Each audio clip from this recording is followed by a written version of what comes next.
Back to my channel to a new blog. আজকে একটা অন্য জায়গা থেকে ব্লগটাকে স্টার্ট করলাম। তো যাই হোক, আজকে হচ্ছে 27 ডিসেম্বর, 80 বলছিলাম, 27 ডিসেম্বর। অলরেডি বছর শেষ হতে গেল। তো ওই জন্য সকাল সকাল বেরিয়ে পড়েছি একটু বাজারে, রোজকার অ্যাজ ইউজুয়াল কাজের জন্য। তো যাই হোক, সেই জন্য বাজার যাচ্ছি, দেখি কি বাজার টাজার করা যায়। প্রোটেকশন নিয়েছি, যদিও বা অতটা ঠান্ডা নেই। তো যাই হোক, আমার ঠান্ডাটা একটু তাড়াতাড়ি লেগে যায় বলে ওই জন্য কান টান ভালো করে আটকে নিয়েছি, যাতে ঠান্ডাটা না লাগে। 300 নিয়ে নিলাম।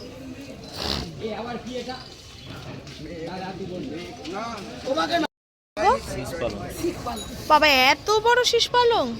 বাবা, থেকে এসে না একটুও বসার সময় হয়নি, এমনকি দেখো ড্রেসটাও চেঞ্জ করার টাইম পাইনি। তো এসে চটপট করে ব্রেকফাস্ট করে নিয়েছি। আজকে ব্রেকফাস্টটা এতটাই বাজে ছিল, তোমাদের সাথে শেয়ার করি। আলু বিনসের তরকারি আর রুটি, খুবই বাজে হয়েছিল খেতে। এই ধরনের তরকারিগুলো আমি খুব একটা ভালোবাসি না। যাই হোক, খেয়ে নিয়েছি। ও ব্রেকফাস্ট করে মোটামুটি বেরিয়ে গেছে। তো আসবার সময় চিকেন নিয়ে এসেছিলাম আজকে বাজার থেকে। রাত্রে দেখবে শীতের মধ্যে রাত্রে চিকেন দিয়ে রুটি খেতে বেশ ভালোই লাগে। তো অনেক সময় ইউটিউব না সার্চ করতে করতে বা স্ক্রল করতে করতে দেখতে পাই যে অয়েল ফ্রি চিকেন। আমার এটা খুব ট্রাই করার ইচ্ছা ছিল। তো নতুন বছর আসছে, নতুন রেজলিউশনস। তো ভাবছি যে এবার জীবন থেকে অয়েলটাকে বাদ দেবো। কাউকে তো আর অয়েল দিতে পারলাম না, আর জীবন থেকে অয়েলটাকেই বাদ দেবো ভাবছি। তো সেই জন্য অয়েল ফ্রি একটা চিকেন বানানোর পরিকল্পনা নিয়েছি।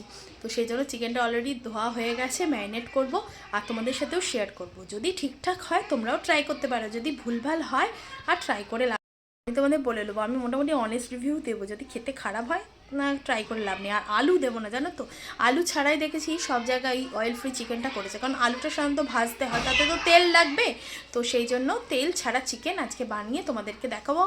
ফার্স্ট টাইম আমিও ট্রাই করবো আর তোমাদের সাথেও শেয়ার করবো কীরকম সব ব্যাডমিন্টন খেলা হচ্ছে। বাবা রে বাবা! চিকেনটাকে ভালো করে পরিষ্কার করে ধুয়ে নিয়েছি। এবার এর মধ্যে একটু বেশি কোয়ান্টিটিতে অ্যাড করছি টক দই। এবার এর সাথে অ্যাড করছি হলুদ গুঁড়ো,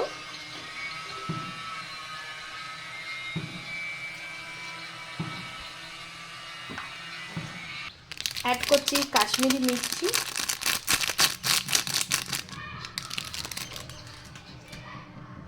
করছি পরিমাণ মতো নুন।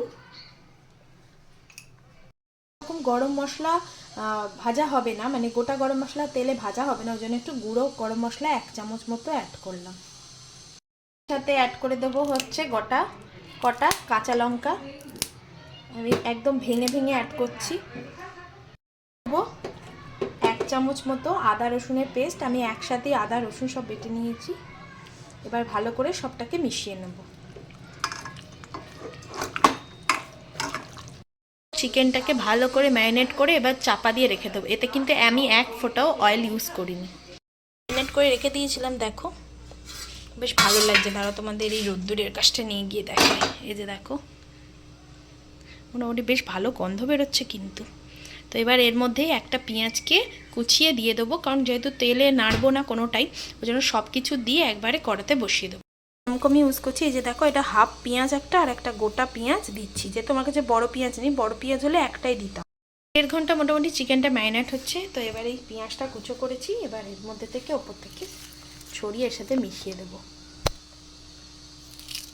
সেটাকে মিশিয়ে এবার আবার 10-15 মিনিটের জন্য রেখে দেবো। তারপর কড়াতে একবারে সব দিয়ে বসিয়ে দেবো।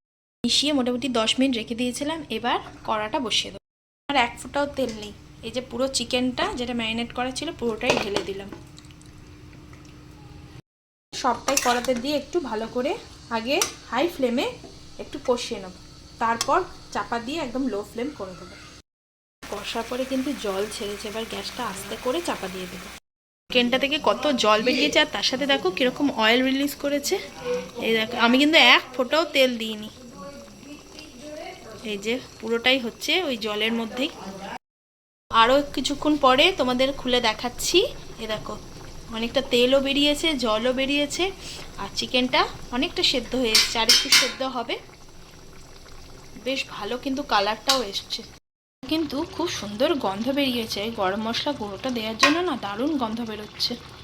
দইয়ের জলটা বেরোচ্ছিল, ওটা মোটামুটি কমে গেছে।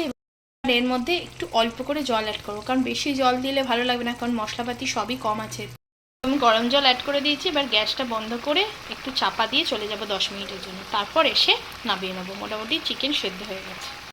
চিকেনের ফাইনাল লুকটা দেখো, যেন মনে হচ্ছে কত তেল দিয়েছি আমি চিকেনে।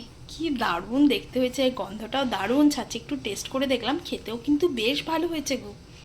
আজকেও একটু তাড়াতাড়ি খেয়ে নিচ্ছি, কারণ এখন দুপুরবেলার দিকে রিহার্সাল হচ্ছে, এখন আর একসাথে খাওয়া দাওয়া হচ্ছে না, তাই তো। নাটকের রিহার্সালে তো আমরাও খেতে বসে পড়েছি। আজকে আছে মেনুতে উচ্ছে চচ্চড়ি, লাউ বড়ি দিয়ে। আর শীতকালে লাউটা খেতে কিন্তু বেশ ভালোই লাগে। আর আলু চখা টাইপের একটু, আর কালকের একটু আলু পোস্ত ছিল, সেটাই সবাই একটু একটু করে নিয়ে নিয়েছি। এইদিকে মুসুর ডাল, আর এদিকে পাবদা মাছের ঝাল। 2000 years later. বেজে গেছে প্রায় 6:15। তো দুপুরবেলা একটু শুয়েছিলাম, তবে শোয়া তো হলো না। এই বাচ্চাগুলো এমন ব্যাডমিন্টন খেলছে, রোজ ককটাকে হয় এই ছোটো ছাদে, নালে ওপরের ছাদে তুলে দিচ্ছে। সেই ছাদ থেকে পারতে পারতেই সারা দুপুরটা কেটে গেল। তো চাটা খাওয়া হয়ে গেছে, এখন বসেছি মেঘের কিছু হোমওয়ার্ক নিয়ে। তো মেঘ একটু হোমওয়ার্ক করবে, তারপরে কাকিমা আসবে। তো আমাদের তো এমনি সকালে চিকেনটা করেই রেখেছি। সত্যি চিকেনটা কিন্তু খুব ভালো হয়েছে। এবার পুরোটা খেলে রাত্রে বুঝতে পারবো যে কীরকম লাগছে। তো সকাল থেকে তো করে রেডি করে রেখে দিয়েছি। তো এই হচ্ছে ব্যাপার। তো এই আর কি, সন্ধ্যেটা আমাদের সাধারণত এইরকমভাবেই কাটে। চাটা খাওয়া হয়ে যায়, মেঘের একটু পড়াশোনা হয়, তারপরে একটু টিভি দেখা, তারপরে শুয়ে পড়া। এইভাবেই সারা সন্ধ্যেটা মোটামুটি কাটে। সন্ধ্যেটায় বিশেষ কিছু আমাদের করার থাকে না। এখন কদিন না এই ঠান্ডাটার জন্য বাইরেও বেরোনো হচ্ছে না, কারণ মেঘের সামনেই নাটকটা আছে। যদি ঠান্ডা ঠান্ডা লেগে যায় আর কি, এমনি ওয়েদারটা ফ্ল্যাকচুয়েট করছে, কখনো গরম কখনো ঠান্ডা। তো এই আর কি, আমরা এখন ডিনার করতে বসে গেছি। চিকেনটা ফাইনালি এরকম দেখতে লাগছে। কি গো, অয়েল ফ্রি চিকেনটা কেমন লাগছে খেতে? সত্যি এত ভালো লাগছে খেতে। কি রে, তোর কেমন লাগছে? ভেরি গুড, ভালো, খুব ভালো লাগছে সত্যি। একটু অয়েল দিইনি, দেখো কি সুন্দর হয়ে আছে চিকেনটা। অবাক হয়ে যাচ্ছে, বলছে কি করে অয়েল ফ্রি হলো। ওই সবটাই দই দিয়ে করেছি, সত্যি খুব ভালো হয়েছে খেতে। তো অবশ্যই কিন্তু তোমরা ট্রাই করতে পারো এটা। সত্যি মানে অনেস্টলি বলছি, খুব ভালো হয়েছে খেতে। মানে যারা একদম তেলটাকে জীবন থেকে হটিয়ে দিতে চাও, এটা কিন্তু খেতে পারো। তো যাই হোক, আজকে ডিনার করতে করতে ব্লগটাকে এন্ড করছি। যদি কিছু ভালো লেগে থাকে আজকের ব্লগের, অবশ্যই লাইক কমেন্ট শেয়ার সাবস্ক্রাইব করতে কিন্তু ভুলো না। দেখা হচ্ছে নেক্সট দিন আর একটা এক্সাইটিং ব্লগের সঙ্গে। তো till then tata bye bye, good night.